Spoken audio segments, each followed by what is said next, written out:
नमस्कार दोस्तों, स्वागत है मेरे यूट्यूब चैनल में। आज का टॉपिक है बाबा साहेब भीमराव अंबेडकर की जीवनी।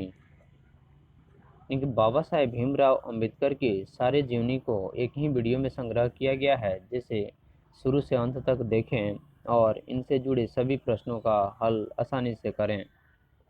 तो देखिए, सबसे पहले बाबा साहेब भीमराव अंबेडकर जो थे, जिनको संविधान निर्माता भी कहा गया है, जो कि बाबा साहेब भीमराव अंबेडकर का जन्म 14 अप्रैल 1891 ईस्वी में मऊ, मध्य प्रदेश में एक दलित परिवार में हुआ था। दलित यानी कि एक निम्न जाति के परिवार में बाबा साहेब भीमराव अंबेडकर का जन्म 14 अप्रैल 1891 ईस्वी में हुआ था, जो कि महू, मध्य प्रदेश में स्थित है। मानव मुक्ति के पुरोधा बाबा साहेब ने अपने समय के सबसे सुपठित जनों में से एक थे। प्राथमिक शिक्षा के बाद यानी कि बाबा साहेब भीमराव अंबेडकर की प्राथमिक जो शिक्षा यानी कि छोटे वर्ग की जो शिक्षा ग्रहण कर लिए, उसके बाद में बड़ौदा नरेश के प्रोत्साहन पर उच्चतर शिक्षा के लिए न्यूयॉर्क यानी कि अमेरिका गए। फिर वहाँ से लंदन गए, यानी कि जो कि इंग्लैंड में स्थित है। लंदन जो है वह इंग्लैंड में है। और उन्होंने संस्कृत का धार्मिक, पौराणिक और पूरा वैदिक वाङ्मय अनुवाद के जरिए पढ़ा और ऐतिहासिक, सामाजिक क्षेत्र में अनेक मौलिक स्थापनाएं प्रस्तुत की। सब मिलाकर वे इतिहास, मीमांसक, विधिवेता, अर्थशास्त्री, समाजशास्त्री, शिक्षाविद तथा धर्म दर्शन के व्याख्याता बनकर उभरे। यानी कि बाबा साहेब भीमराव अंबेडकर 14 अप्रैल 1891 को तो जन्मे, लेकिन इन्होंने अपने प्राचीन शिक्षा प्राप्त करने के बाद में बड़ौदा नरेश के प्रोत्साहन पर इन्होंने न्यूयॉर्क गए, फिर वहां से लंदन यानी कि इंग्लैंड गए और उन्होंने वहां से धार्मिक, पौराणिक और पूरा वैदिक वाङ्मय अनुवाद के जरिए पढ़ा और ऐतिहासिक, सामाजिक क्षेत्र में अनेक मौलिक स्थापनाएं प्रस्तुत की।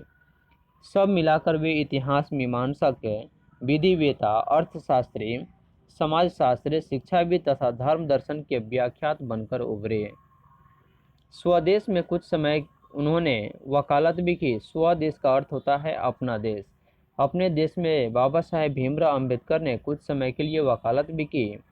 समाज और राजनीति में बेहद सक्रिय भूमिका निभाते हुए उन्होंने यानी कि बाबा साहेब भीमराव अंबेडकर ने अछूतों, स्त्री और मजदूरों को मानवीय अधिकार व सम्मान दिलाने के लिए अथक संघर्ष किया। यानी कि बाबा साहेब अम्बेडकर के समय समाज में जो चल रहे जातिवाद और महिलाओं के साथ होने वाले अत्याचार तथा साथ ही साथ मजदूरों के मानवीय अधिकार जो समाप्त हो चुके थे, उसके सम्मान को दिलाने के लिए अथक संघर्ष किया।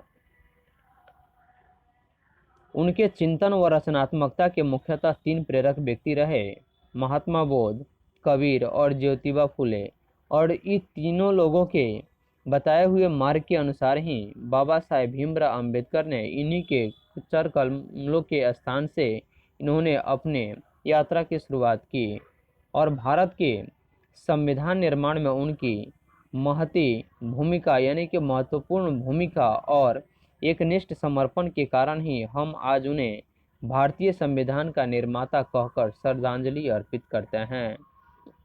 और इन्हीं सभी गुणों के कारण महात्मा और कबीर और ज्योतिबा फुले, ये तीनों व्यक्तियों के मार्गदर्शन से प्रेरित होकर के इन्होंने एकनिष्ठ समर्पण के कारण अपने संविधान सभा का निर्माण किए। इसलिए आज के समय बाबा साहेब भीमराव अंबेडकर को संविधान का निर्माता कहकर श्रद्धांजलि अर्पित करते हैं। बाबा साहेब भीमराव अंबेडकर की निधन दिसंबर 1956 में दिल्ली में हो गया। बाबा साहेब ने अनेक पुस्तकें लिखी। उनकी प्रमुख रचनाएं एवं भाषण the castes in India, the mechanism, genesis and development, the untouchables, who are they, who are Shudras, Buddhism and communism, Buddha and his Dhamma, thoughts on linguistic states, the rise and fall of the Hindu women, annihilation of caste आदि हिंदी में यानी कि इनकी महत्वपूर्ण रचनाएं हैं। हिंदी में उनका संपूर्ण वाङ्मय भारत सरकार के कल्याण मंत्रालय में बाबा साहेब भीमराव अंबेडकर संपूर्ण वाङ्मय नाम से 21 खंडों में प्रकाशित हो चुका है। बाबा साहेब भीमराव अंबेडकर द्वारा जितनी भी रचनाएं की गई थी उनकी 21 खंडों में प्रकाशित हो चुका है। यहाँ प्रस्तुत पाठ बाबा साहेब के विख्याता भाषण एनिहिलेशन ऑफ कास्ट यानी कि बाबा साहेब भीमराव अंबेडकर का जो प्रमुख विख्यात भाषण जो था वह एनिहिलेशन ऑफ कास्ट के ललई सिंह यादव द्वारा किए गए हिंदी रूपांतर जाति भेद का उच्छेद में से किंचित संपादन के साथ लिया गया है।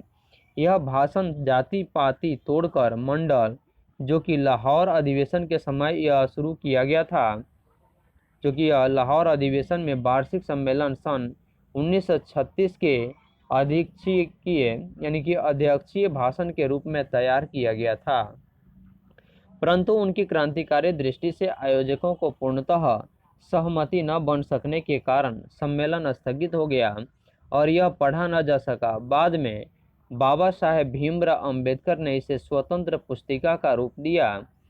प्रस्तुत आलेख में वे भारतीय समाज में श्रम विभाजन के नाम से मध्ययुगीन अवशिष्ट संस्कारों के रूप में बरकरार जाति प्रथा पर मानवीयता, नैसर्गिक न्याय और सामाजिक सद्भाव की दृष्टि से विचार करते हैं।